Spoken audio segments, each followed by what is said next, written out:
All right, let's dive right in. Today, we're opening up the Elite Manager's Playbook to tackle one of the absolute biggest challenges in any organization. How do you manage constant, high-velocity change without, breaking everything in the process? Just think about that number for a second. Up to 80%. That means the vast majority of outages and fires that IT teams fight day in and day out come from changes that have gone wrong. And let's be clear, this isn't just some IT problem, this is a massive business risk. So the real question is, what do the best leaders know that the rest of us don't? So here's the game plan. We're going to walk through their playbook in 5 key parts. First, we'll set the scene with the modern challenge. Then we'll uncover the core philosophical shift they've all made. After that, we'll look at the specific tools they use, see how they supercharge the whole thing with technology, and finally, we'll connect it all to what really matters, the bottom line. Okay, let's start with the modern change challenge. Because today's business world is this relentless whirlwind of updates, transformations, and pressure. And let's be honest, the old ways of managing it all, they're failing hard. This puts you in a huge dilemma, right? The business is yelling for more speed, but you know that every single change carries the risk of an outage.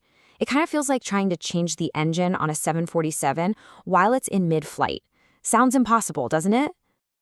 So how do the best leaders break out of this crazy cycle? Well, it all starts with a fundamental mental shift. And honestly, this is probably the most important concept we're going to cover today, moving from a mindset of control to one of enablement. Now, this is the official definition from ITIL 4. That's kind of the gold standard framework for IT service management. And I want you to look at that keyword, maximize. The goal isn't to stop change, it's to maximize successful changes. The whole point is to figure out how to say yes safely and quickly, not to be the department of no. This slide really lays out the difference. On one hand, you have the old way, change control, which was just a slow, rigid bottleneck, a roadblock. On the other hand, you have the new way, change enablement, which is all about balancing that speed with safety. It actually helps the business move faster because it's designed to work with modern workflows like DevOps. So, here's the crucial point. You don't treat every change the same. That would be crazy. The top managers, they triage. Standard changes, the low-risk, everyday stuff, get pre-authorized and automated. Normal changes, yeah, those get a formal review. And emergency changes, they have a super fast track to fix urgent problems. This tiered system is the secret to managing risk without grinding everything to a halt. Okay, a philosophy is great, but how do you actually do it? Let's get practical and open up the manager's personal toolkit. It's this really powerful combination of process, psychology, and just plain old personal discipline. The best leaders are what you might call methodology bilingual. They don't just pick one framework and stick with it. No way. They blend ITIL for the technical process, a people-focused model like Prosci ADKAR to handle the critical human side, and maybe something like Kotter's model for the big-picture strategic vision. It's all about using the right tool for the right job. And the human side is so often where everything falls apart. The AKAR model is a fantastic tool because it helps you understand an individual's journey. Think about it. You can't train someone on how to change if they don't even have the desire to do it. This helps you pinpoint exactly where that resistance is coming from. In a high-pressure environment, personal discipline isn't a nice-to-have, it's a survival strategy. These aren't just little productivity hacks, they're essential. Things like time blocking protect your focus, and the 1-3-5 rule gives you a concrete plan to actually win the day instead of just reacting to whatever's on fire. And just as important is the mental game. When things go wrong, and they always will, elite managers don't panic. They use these cognitive techniques to stay calm and make clear-headed decisions. Reframing a crisis as a learning opportunity, that isn't just fluffy positive thinking, it's a strategic move to keep your brain in problem-solving mode instead of fight or flight. But even with perfect composure, you're still facing a constant flood of requests. So how in the world do you decide what to work on? You can't just react to whoever shouts the loudest. You've got to have a system. And this is one of the best systems there is. The impact versus effort matrix is so simple but so powerful. You focus on the quick wins to build momentum, and you carefully plan the major projects.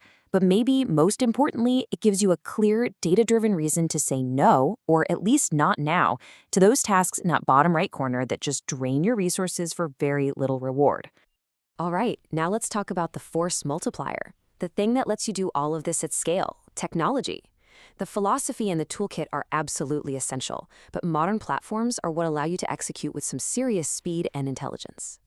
Platforms like ServiceNow and Jira, they're basically the engines of modern change enablement. They automate workflows, they use data to give you a risk score, and they give everyone a single source of truth with change calendars. And that last one, deployment gating, is a total game changer. It builds the approval process right into the developer's automated delivery pipeline. And the next frontier? It's already here. AI is completely flipping the script, transforming change from a reactive discipline to a predictive one. I mean, instead of you just approving changes, the AI can analyze system health and generate a change request before something breaks. That is a monumental shift. So, why does all of this matter? Let's tie it all together and look at the real bottom line. Because this isn't just about making life in IT a little easier, it's about delivering real, tangible value to the business. This right here is the core truth. Every single time a poorly managed change causes an outage or slows down a service, a real customer is impacted. A stable, reliable service isn't just some feature on a list. It is the absolute foundation of customer trust and loyalty. Hey, remember this number from the very beginning? Effective change enablement is the most direct way to attack this problem. When you improve your process, you directly reduce the number of incidents, which means a better, more reliable experience for your customers. Simple as that. And you have to measure what matters. Don't just track how fast you're going, track the quality. That change failure rate, that's your canary in the coal mine. And when you can connect that to the number of incidents and ultimately to user satisfaction scores, well, that's how you tell a powerful story about the real value of all your hard work. You know, at the end of the day, it really all comes down to this. You can have the best processes in the world, the most advanced technology money can buy, but if you don't manage the human journey through the change, you will fail. This quote from Prosci is a timeless reminder of that simple truth. Which leaves us with one final crucial question to think about. And I want you to really consider this for your own team, your own organization. Are your processes, your culture, and your tools designed to act as a bottleneck, to control and slow things down? Or are they truly built to enable beneficial change and help the business win? The answer to that question, well, it makes all the difference in the world.